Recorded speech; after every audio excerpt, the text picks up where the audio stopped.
Saudara Pengadilan Negeri Jakarta Timur kembali menggelar sidang lanjutan perkara dugaan fitnah dan pencemaran nama baik terkait tudingan dugaan ijazah palsu Presiden ke-7 Republik Indonesia Joko Widodo.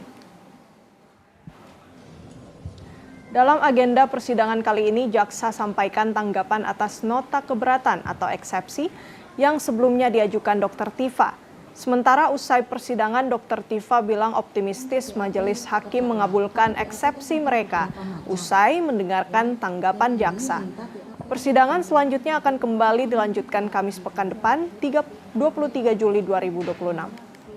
Berdasarkan ketuhanan yang Maha Esa. Tanggapan kita semua berdoa agar minggu depan di mana jawaban atas eksepsi kami itu diberikan dengan penuh hikmat kebijaksanaan, dengan penuh kecerdasan akhlak, hidayah dari Allah Subhanahu wa taala kepada para hakim ya, supaya hakim memberikan keputusan yang seadil-adilnya dan sebenar-benarnya. Terima kasih.